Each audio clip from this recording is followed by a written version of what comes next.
خون نچوڑتے ہیں، ان سب لوگوں پر ایک ہیبت طاری ہوتی چلی جا رہی ہے۔ اور آپ کو میں مبارکباد پیش کرتا ہوں کہ ایک حکومت کی طرف سے جو کمیٹی قائم کی گئی تھی، جب اس نے جماعت اسلامی کی کمیٹی کے ساتھ مذاکرات کیے تو لاجواب ہو گئی۔ پھر انہوں نے کہا کہ ٹیکنیکل لوگوں کے ساتھ مذاکرات کریں گے، تو ٹیکنیکل لوگ بھی لے آئے۔ ہماری کمیٹی نے اس کے سامنے بھی پوری قوم کا مقدمہ پیش کیا، وہ سوال کرتے رہے، ہمارے ممبران جواب دیتے رہے، پھر لاجواب ہوئے اور انہوں نے کہا کہ ہم پھر ذرا اور مشورہ کر کے آئیں گے۔ پھر یہ کمیٹی لاپتہ ہو گئی تھی، تلاش گمشدہ کا اشتہار بن گئی تھی، اور یہ سمجھ رہے تھے کہ اب یہ لوگ پھنس جائیں گے، پریشان ہو جائیں گے، اتنے دن تک گرمی میں، حبس میں، برسات میں، دھوپ میں کیسے بیٹھ سکیں گے۔ لیکن پھر آپ کے جذبوں نے، آپ کے ولولوں نے، اور اس اسٹیج سے جو پروگرام چاک آؤٹ ہوا اس کے اعلان نے ایک مرتبہ پھر اس کمیٹی کو بیدار کر دیا ہے، اور آج رات پھر وہ کمیٹی ہماری کمیٹی سے ملنے جا رہی ہے۔ بہرحال ہماری طرف سے ہماری اتنے ہلکی آواز میں کہاں پہنچیں گے آپ؟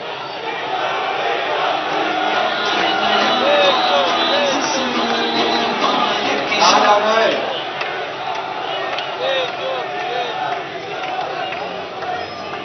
میں بتاتا ہوں۔ اب یہ کمیٹی آئے گی اور ہم حکومت سے یہ کہنا چاہتے ہیں کہ اگر کمیٹی کھیلنا ہے تو اس کے لیے بھی ہم تیار ہیں۔ وہ جتنے دن ڈالیں گے مسئلہ ان کے لیے ہی بڑھے گا۔ اس دھرنے کے شرکا تو پرعزم بھی ہیں،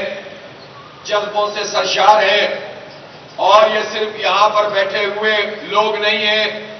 یہ صرف یہاں جو ہماری مائیں بہنیں بیٹھی ہیں وہ نہیں ہے۔ اس دھرنے کے ساتھ اب پورا پاکستان جڑ چکا ہے۔ اس وقت بھی گورنر ہاؤس کراچی میں دھرنا ہو رہا ہے، اور آگے چل کر پورے شہر کراچی میں کئی دھرنے شروع ہو جائیں گے انشاءاللہ۔ اور ہم نے اب یہ فیصلہ کیا ہے کہ 11 تاریخ کو لاہور میں وزیر اعلیٰ ہاؤس پر تاریخی دھرنا ہوگا جو جلسہ عام کی صورت اختیار کرے گا، اور 12 اگست کو پشاور میں تاریخی دھرنا ہوگا جو جلسہ عام کی صورت اختیار کر لے گا۔ 13 اور 14 اگست کو یہاں دھرنے میں بھی، اور جہاں جہاں اس دھرنے سے جڑے ہوئے لوگ پورے پاکستان میں کیمپ لگا کر موجود ہیں، وہ سب پاکستان کی آزادی کا جشن منائیں گے انشاءاللہ، رب کا شکر ادا کریں گے، اور اس عزم کا اظہار کریں گے کہ یہ پاکستان بڑی تمناؤں کے ساتھ ہمارے بزرگوں نے ہمیں لے کر دیا تھا۔ اقبال کا خواب تھا، قائد اعظم کی جد و جہد، اور بر صغیر پاک و ہند کے مسلمانوں کی قربانیاں تھیں۔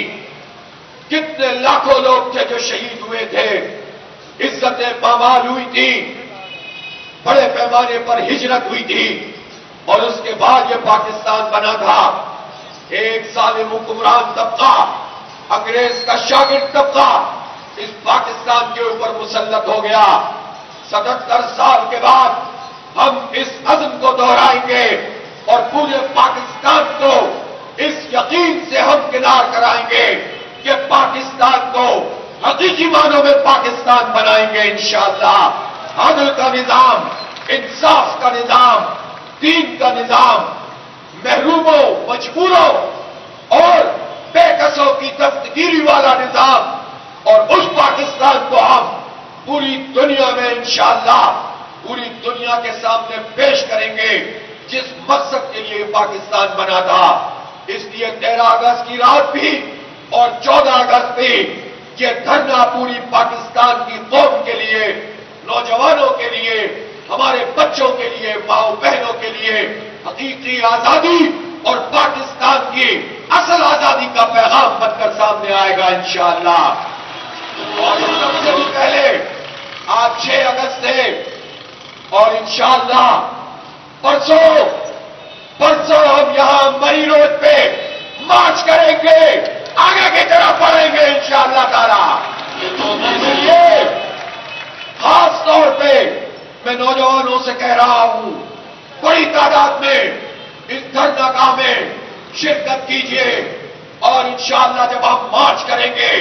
لاکھوں کی تعداد میں آگے بڑھیں گے، تو پھر یہ ہم پر منحصر ہوگا کہ کوئی رکاوٹ آئے گی تو اس رکاوٹ کو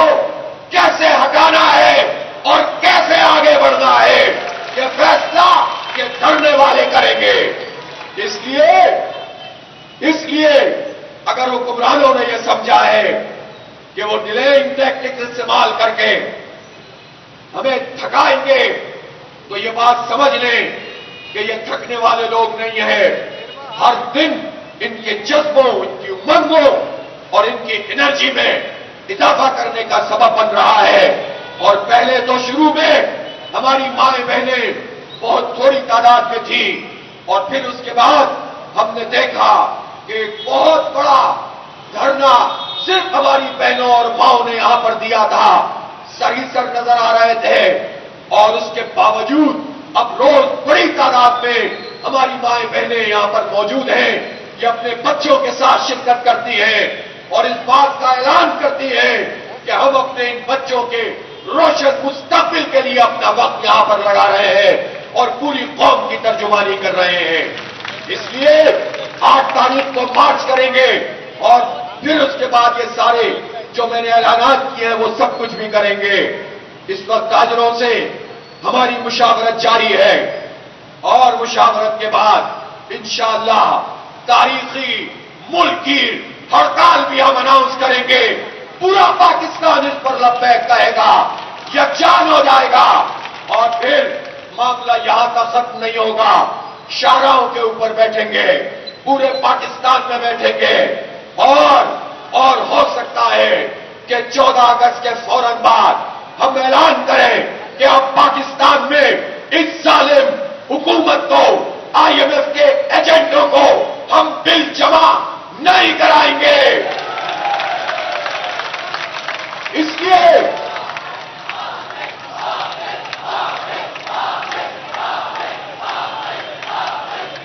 اس لیے میں حکومت پاکستان سے یہ کہنا چاہتا ہوں کہ آپ حالات کی سنگینی کا اندازہ کر لیں، اور آپ اس بات کو اچھی طرح سمجھ لیں کہ اب دنیا میں لوگ بیدار ہو رہے ہیں، باطل کا مقابلہ کرنے کے لیے تیار ہو رہے ہیں۔ دیکھو کس طرح غزہ کے لوگ ہزاروں گنا، لاکھوں گنا بڑی طاقت کے مقابلے میں ڈٹ کر کھڑے ہوئے ہیں، قربانیاں دے رہے ہیں، ان کی قیادت کو شہید کیا جا رہا ہے، ان کے بچوں کو شہید کیا جا رہا ہے، ان کی عورتوں کو شہید کیا جا رہا ہے، ان کے گھروں کو تباہ کر دیا ہے، لیکن ڈٹے ہوئے ہیں، طاغوت کا مقابلہ کر رہے ہیں۔ یہ جذبہ اس دین نے انہیں عطا کیا ہے، یہ حوصلہ اسلام نے انہیں عطا کیا ہے کہ وہ ظالم کے مقابلے میں جہاد کر رہے ہیں۔ میرے بھائیوں اور دوستوں، حکومت پاکستان سے آپ کے توسط سے کہنا چاہتا ہوں کہ اب دنیا میں لوگ اس طرح سے ٹھنڈے پیٹوں ظلم کو برداشت نہیں کرتے۔ جب تم انہیں بالکل مار ڈالتے ہو، ان کا راستہ بند کر دیتے ہو، ان کو خودکشیوں پہ مجبور کرنے لگتے ہو، ان کے بچوں کا مستقبل ویران کرتے ہو، انہیں تعلیم سے محروم کرتے ہو، ان سے ان کی آزادیاں چھینتے ہو، صحت کی سہولت نہیں دیتے ہو، اور بجلی کے بم گراتے ہو، جب تم خود عیاشیاں کرتے ہو، جب تم خود بیرونی آقاؤں کے ساتھ مل کر اپنی قوم کو برباد کرتے ہو، تو دیکھو کس طرح کینیا میں لوگ نکل کر کھڑے ہوئے اور حکمرانوں کو اپنے فیصلے واپس لینے پڑے ہیں۔ اور ابھی زیادہ پرانی بات نہیں ہے، کل ہی تو بنگلہ دیش میں جو کچھ ہوا ہے، حکمرانوں اس سے بھی سبق سیکھو۔ ہم خون خرابہ نہیں چاہتے، ہم بدامنی نہیں چاہتے، ہمارا ایک ایک نوجوان بہت قیمتی ہے۔ ہم نہیں چاہتے کہ حالات اس رخ پہ جائیں، لیکن حکمرانوں پہلے سے سیکھ لو، ایسا نہ ہو کہ پھر تمہیں کوئی مہلت نہ ملے۔ وہاں تو حسینہ واجد کو ایئر لفٹ سے روانہ کر دیا گیا، یہاں تو نہ جانے کیا حالات ہوں کہ تمہیں نہ کوئی لانچ ملے، نہ کوئی ایئر لفٹ ملے، نہ ایئرپورٹ تک جانے کی جگہ ملے۔ اس سے پہلے مسئلہ حل کرو، اس سے پہلے بجلی کے بل کم کرو، اس سے پہلے تم یہ تنخواہ داروں کے اوپر جو تم نے ٹیکسوں کا نیا بوجھ ڈالا ہے اس کو ختم کرو، اور اس سے پہلے یہ جو تمہاری محبوب آئی پی پیز اور ان کے مالکان ہیں ان سے ہماری جان چھڑاؤ۔ فارنسک آڈٹ ہوگا، دودھ کا دودھ پانی کا پانی ہو جائے گا، اور میں یہ چاہتا ہوں جن حکومتوں نے، حکومت کے جن وزراء نے، جن لوگوں نے، جس بیوروکریٹ نے ان ساری آئی پی پی سے ظالمانہ معاہدے کیے ہیں، ہمارا خون پسینہ اس کی کمائی کو نچوڑا ہے، چوسا ہے، جو پیپلز پارٹی کا فرد اس میں انوالو ہے، جو نون لیگ، جو پی ٹی آئی، جو خاص لیگ، جو مشرف لیگ، جو ایم کیو ایم، جتنے لوگوں نے بھی یہ معاہدے کیے ہیں ان کو ایگزٹ کنٹرول لسٹ پہ ڈالو، ان کے اثاثے منجمد کرو، قوم کے سامنے لاؤ، کڑی ان کو سزائیں دو تاکہ آئندہ کسی کو یہ جرأت نہ ہو سکے کہ قوم کے ساتھ یہ سنگین مذاق کرے۔ اس لیے جو فائدہ اٹھا رہے ہیں وہ تو اٹھا رہے ہیں، لیکن جنہوں نے ساز باز کی اور جنہوں نے ہماری معیشت کو تباہ کیا، برباد کیا، ان کو بھی کٹہرے میں لانا ہوگا۔ اس لیے جماعت اسلامی کا یہ دھرنا پاکستان کی عوام کی امیدوں کا ترجمان دھرنا ہے، اور میں آپ سے ایک مرتبہ پھر یہ پوچھنا چاہتا ہوں کہ ایک طویل جدوجہد کے لیے آپ تیار ہیں کہ نہیں تیار ہیں؟